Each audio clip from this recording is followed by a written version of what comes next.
Hungary's Prime Minister-elect Péter Magyar is already shaking up Europe's energy consensus, signaling a clear U-turn by refusing to fully detach from Russian oil, even as the European Union pushes for a complete phase-out. Speaking after his election win, Magyar made it clear that Hungary will prioritize affordability and supply security, saying it will always go for the cheapest and safest options, even if that means continuing energy ties with Moscow. Russia will remain here, Hungary will remain here, and we will do everything possible for diversification. But that does not mean we will detach ourselves. We will always aim for the cheapest and safest options. We will procure oil. But look, the friendship oil pipeline, Druzhba. What happened shows that Hungary's energy supply is at risk. What happens in Tehran, you see, it jeopardizes Hungary's energy supply. The timing is critical. Europe is grappling with a deepening energy crisis, worsened by the Iran war and disruptions around the Strait of Hormuz. Hungary, heavily dependent on Russian supplies, has already faced shortages after disruptions to the Druzhba pipeline.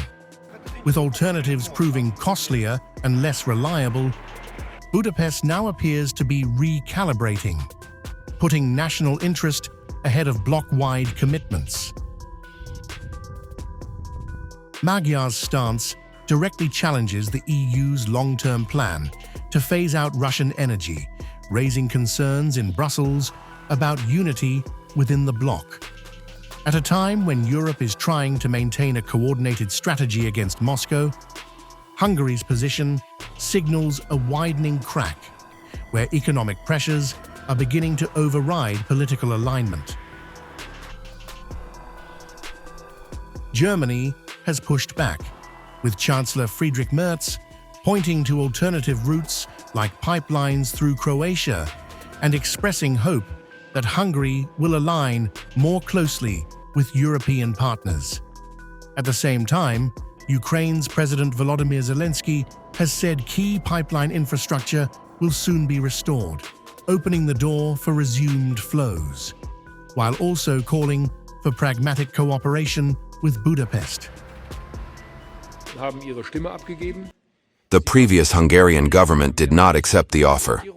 I assume that now there will be some changes in this regard, and that Hungary will no longer seek this closeness to Russia, but rather will strive to make as many decisions as possible together with us at the European level, and therefore this date with the election last Sunday in Hungary will have far-reaching implications for cooperation in Europe.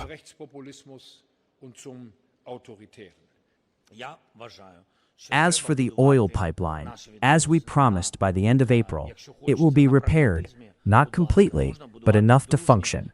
The tanks will not all be repaired. It is a long process, but that is a different issue. Will it be able to function? Yes, by the end of April. We are very hopeful that this will coincide with other responsibilities of the European Union countries, primarily Hungary, which blocked some important decisions for us. I am confident that we will cooperate with Hungary, maintain these relations, and support each other. We are neighbors. As for the leadership, the new leadership, I believe that we need to build our relations, if desired, on pragmatism.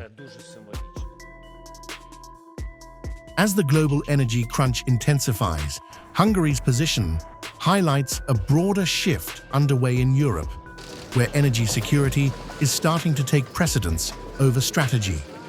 And with Budapest keeping Russian oil in play, the bigger question now is whether others in the EU could quietly follow the same path.